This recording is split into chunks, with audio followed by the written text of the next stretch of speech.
Quelle vitesse initiale dirigée vers le haut doit-on imprimer à une pierre pour qu'elle atteigne une hauteur de 18 mètres? Combien de temps s'écoule entre le moment où on lance et le moment où elle retombe? Et quelle est alors, sa vitesse, la vitesse? Bien sûr, c'est la vitesse au sol, hein. Eh bien, on va commencer après ça, à voir après le problème.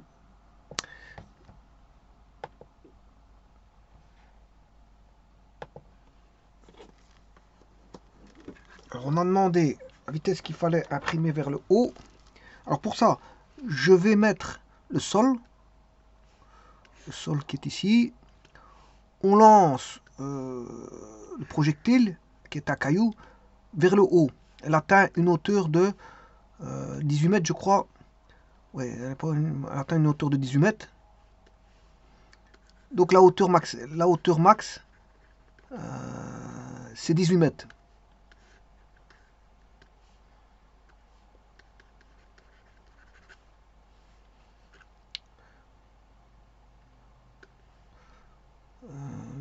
Combien de temps s'écoule entre le moment où on lance et le moment où elle retombe?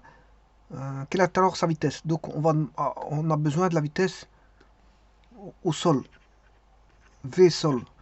Alors, on aura bien sûr un MRU D en montée et une accélération MRUA en descente. On demande le temps de montée et le temps de descente. Mais c'est le temps total. Temps de montée plus le temps de descente est égal au temps total du mouvement. Sachant on le lance avec une certaine vitesse initiale V0 ici. Justement, c'est ce qu'on demande de rechercher, hein, quelle est la vitesse initiale dirigée vers le haut. Voilà, doit-on imprimer. Alors, on recherche la vitesse initiale en valeur absolue, enfin en norme. Parce que de toute façon, pourquoi en norme? Parce que ici, si je mets un axe, je vais positionner un axe comme ceci, je mettrai le 0 au niveau du sol. Le sol, il est ici.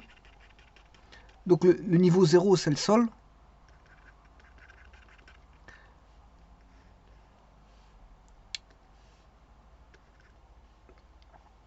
Et donc là, j'ai un vecteur i. Et tout va se faire sous forme d'un axe y. Et donc, la vitesse, ce sera v0 de i, voilà, qui est égal à la vitesse initiale. Vecteur vitesse initiale. Voilà. Mais ici, moi, comme il n'y a un seul axe, je vais travailler tout en scalaire parce que je vais tout projeter sur l'axe. Et comme il n'y a qu'un seul axe, il n'y a pas de cosinus ni de sinus. Voilà, parce qu'il n'y a qu'un seul axe. La projection, ce sera directement sur l'axe. Et donc, ça va donner le V0. Et donc, qu'est-ce qu'on a encore? On a le G. Alors, à partir de là, j'ai tout pour écrire les équations. On a la loi deux lois. La première loi, c'est le MRUD. Alors, on a le Y égale Y0. Alors, la vitesse initiale plus V0 T. Alors, la gravitation, elle est dans le sens contraire. Moins gt carré sur 2. On prendra g égale 10 environ. Alors, la vitesse vaudra la vitesse initiale qui est positive, t, v0t, moins gt, et l'accélération, elle vaut g, moins g. Voilà. Maintenant, si je prends le MRUA, la deuxième loi, parce qu'il y a une deuxième loi, hein, il y a un aller-retour, donc il y a deux lois ici. Le Y vaudra le Y max, parce qu'on part du Y max, alors que le Y max, c'est la hauteur maximale, hein, c'est H max, Y max, plus V0T, qui est le V0 en haut, parce qu'ici c'est le V0 en bas, moins GT carré sur 2. Moins GT carré sur 2. Le V est égal à V0 ici en bas, V0 en haut. Le G il est toujours négatif, il n'a pas changé, moins GT, et l'accélération est toujours négative. Et c'est là que vont intervenir les simplifications par rapport à ces deux lois.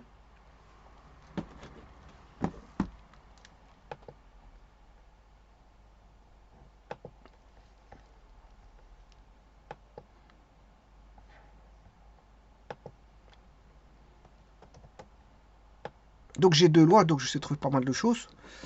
Alors, on recherche le V0 en bas, hein, parce que le V0 monté en haut, ben, il vaut 0 parce que il retombe. Il retombe avec une vitesse nulle. Donc il atteint une vitesse nulle et puis il retombe. Donc ici le V0 il vaut 0. Voilà. Donc le V0 haut il vaut 0. Donc vous voyez que ça simplifie. Alors ici le Y0 on part de 0. On part de 0. Donc il va rester ceci comme loi. Alors le Y max c'est H max. Et H max est connu. Alors le Y final ici va retomber en 0. Hein. On va retomber en Y0. En Y égale 0. Donc la première loi là, bon, va donner 0 est égal à Y max, qui est la hauteur maximale, H max,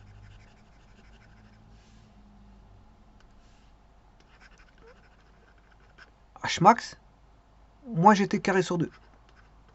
C'est-à-dire que 0 moins H max égale moins GT carré sur 2. Ça veut dire que moins H max égale moins GT carré sur 2. Donc, GT carré sur 2 égale H max. Ce qui veut dire que GT carré sur 2 égale 2 jas max si je fais passer le 2 de l'autre côté et le G de l'autre côté. Donc on a le T qui vaut racine carrée de 2H max. Et je vous rappelle que, ou si vous voulez, c'est racine carrée de 2 sur G, racine carrée de H max qui est positif. Voilà que vaut le temps.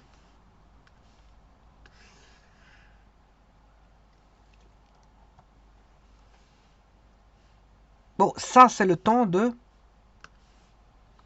descente, parce que les MERUA ils se font en descente.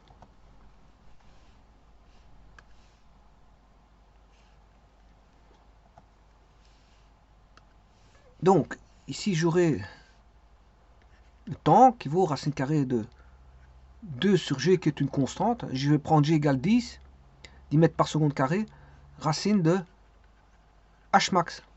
Bon, une fois qu'on a ça, ben, je peux trouver la vitesse finale.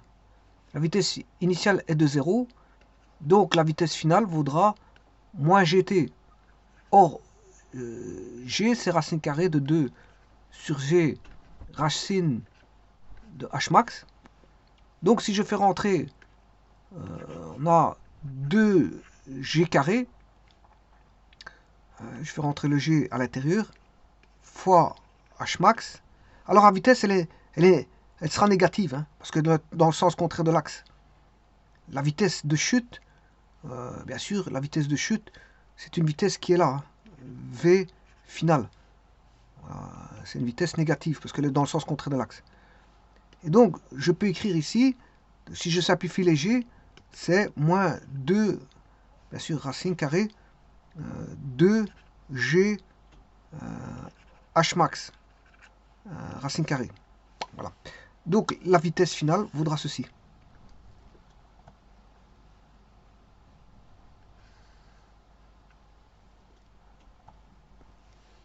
La vitesse finale vaudra moins 2G H max, bien sûr, en racine carrée,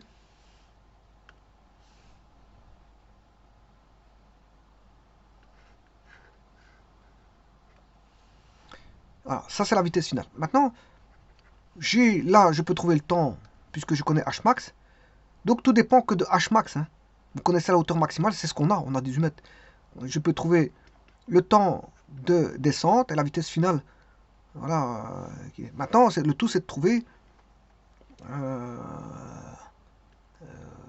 le temps de montée. Alors, on va rechercher le temps de montée. Enfin, il faut connaître d'abord la vitesse initiale, sachant que ici, on va partir de 0 pour aller à Hmax.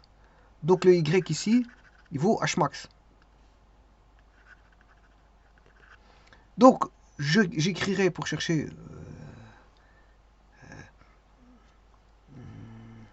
alors, le temps de montée est égal au temps de descente. Hein.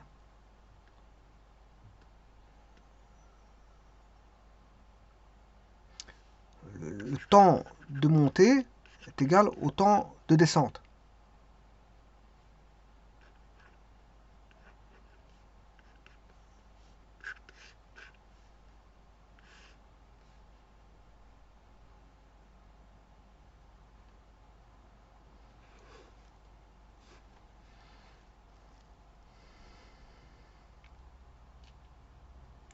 Voilà, le temps de montée égale au temps de descente.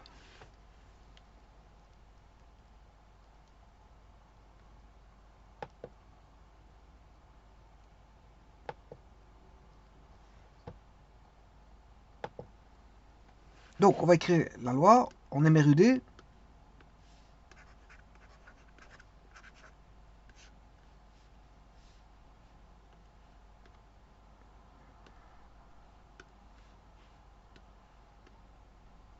Hmax égale V0T.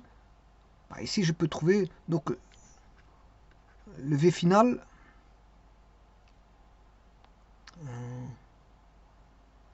Le V final ici vaut 0.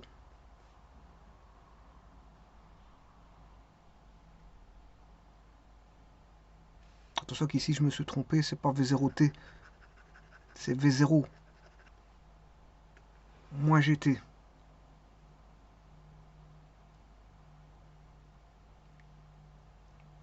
Et donc, le V final, qui vaut 0, égale V0 moins GT. Donc le temps est égal à V0 sur G.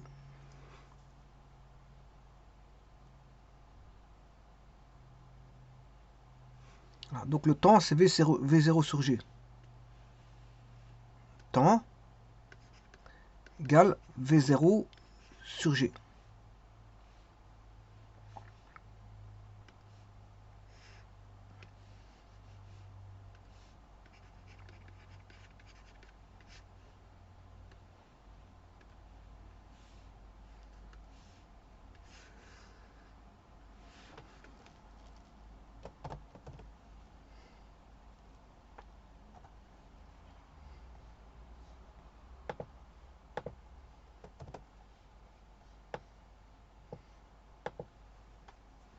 Voilà, ça c'est le temps de montée. Alors, autre chose, qu'est-ce que je peux aller rechercher? Ben, le Y0,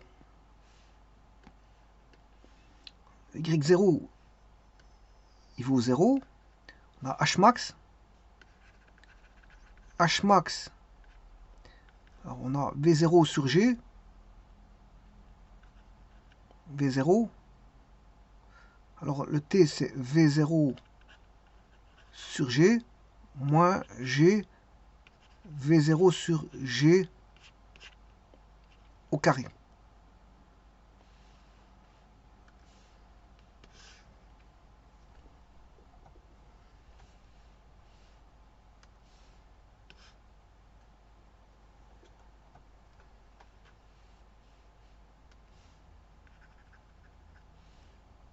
Donc on aura Hmax égale V0 carré sur G moins G V0 carré sur G carré.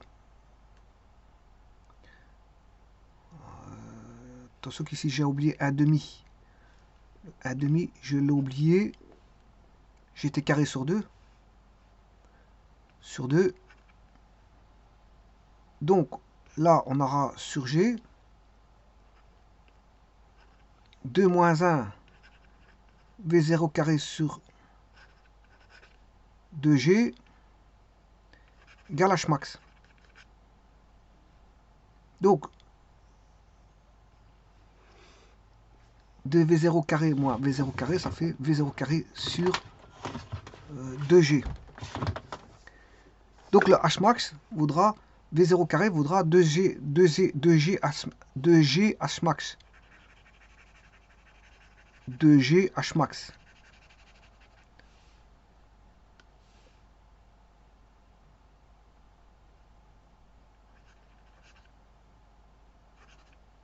Et donc, le V0 égale racine carrée de 2G H max.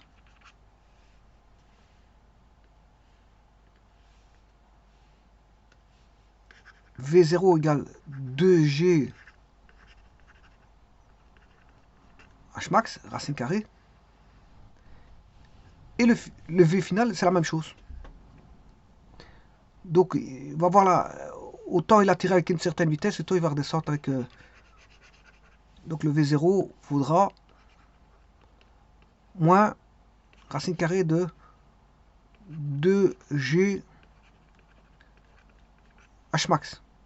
Le V au sol. Ça, c'est le V au sol.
Voilà, donc on va calculer la vitesse au sol, elle vaut la même que la vitesse initiale, mais simplement c'est le sens qui est opposé.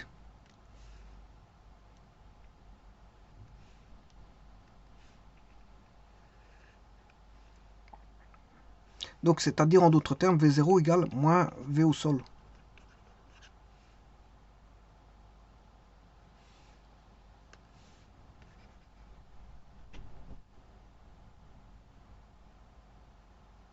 Alors je peux montrer que Tm égale Td. Je peux montrer que Tm égale Td. Alors, que vaut Tm? Tm en MRUD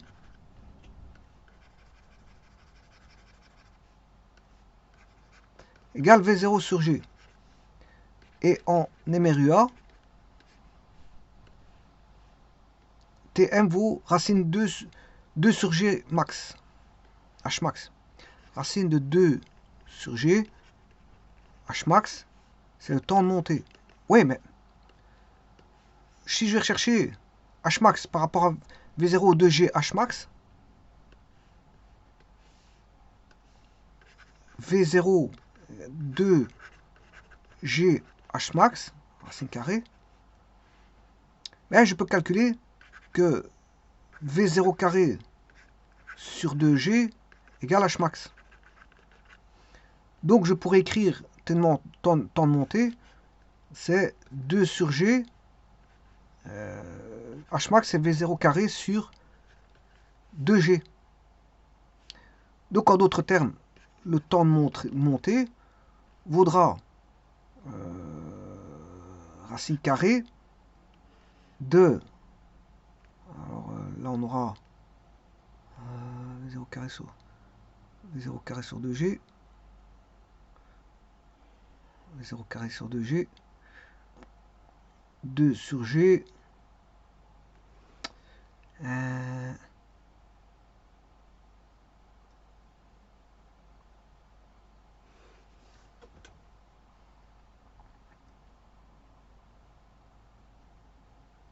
Attention qu'ici, c'est le temps de descente.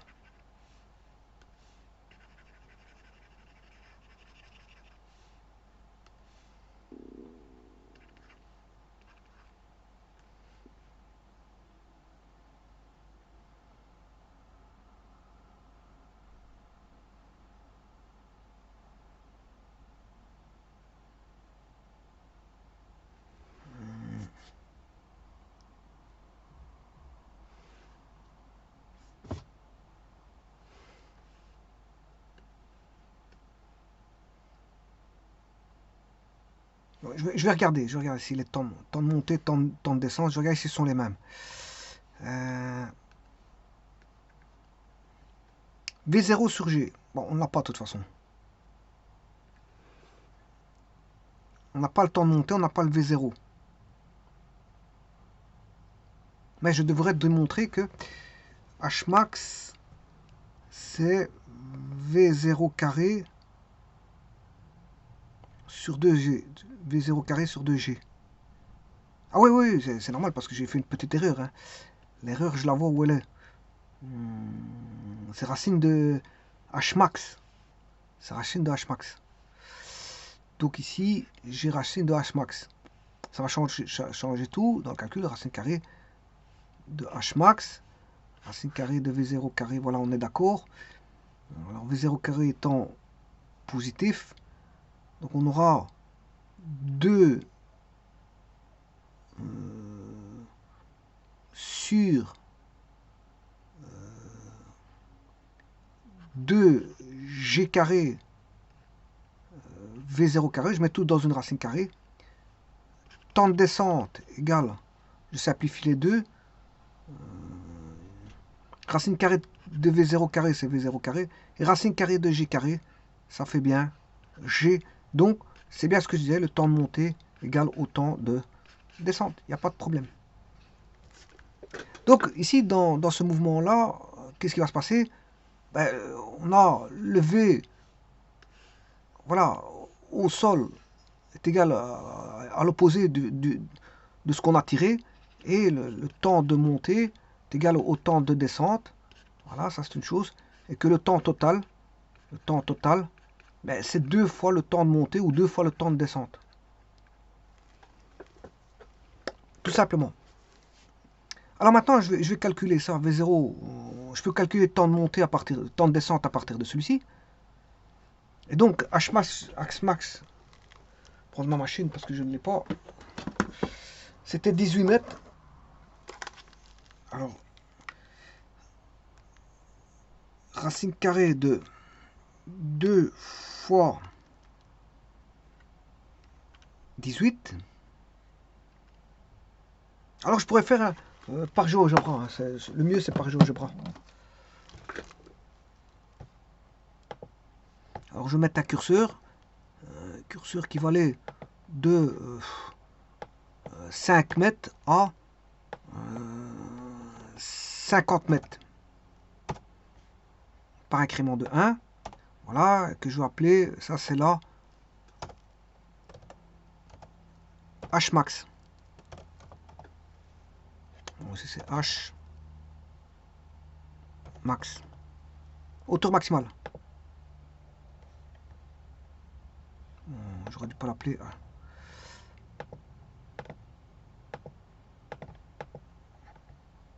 On va l'appeler H tout simplement, qui est Hmax. H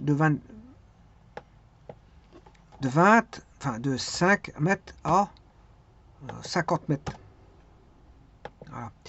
Alors, je vais mettre le temps, le temps de descente, connaissant Hmax, je vais appliquer racine carrée de 2 sur G, racine de Hmax. Donc, c'est-à-dire racine carrée de 2G de Hmax sur G.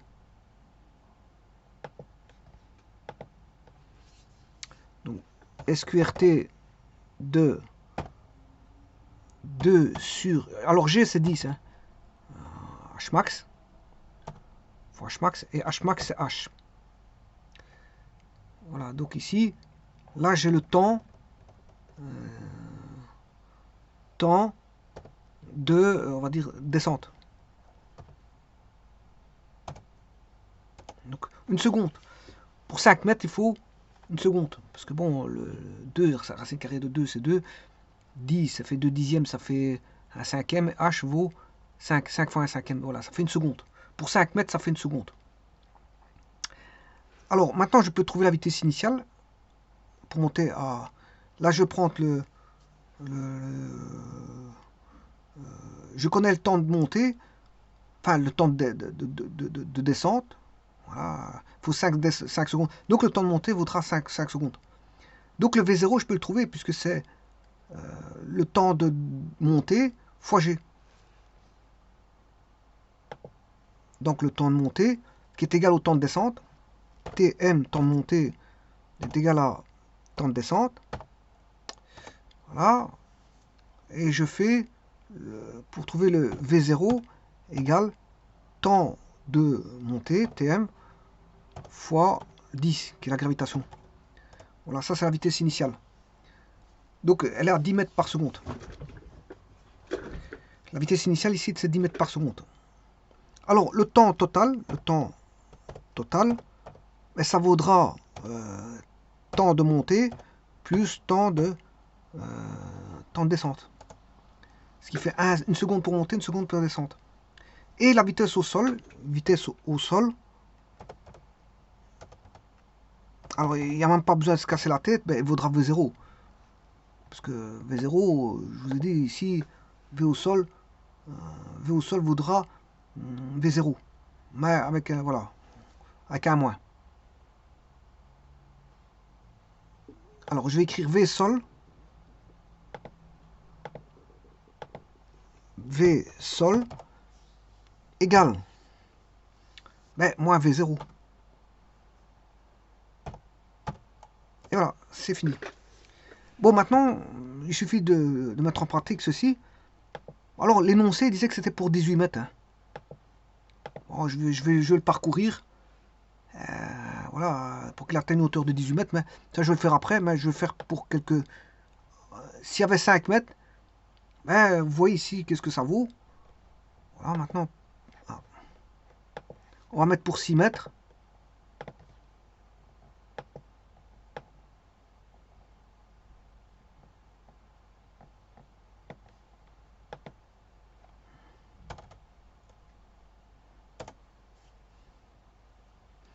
Pour 6 mètres, c'est 1,1 seconde.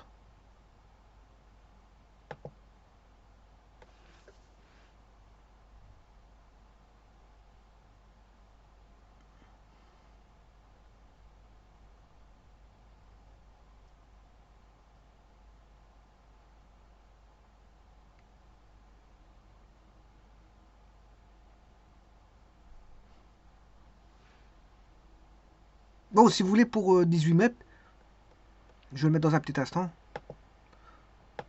Voilà, je vais mettre 18 mètres. Ah, vous avez toutes les valeurs. Hein. 1,9 secondes pour monter, 1,9 de descente, ce qui fait au total 3,79 pour monter descente. Vitesse initiale 18,97 mètres par seconde. Et la vitesse au sol, c'est moins 18,97 mètres par seconde.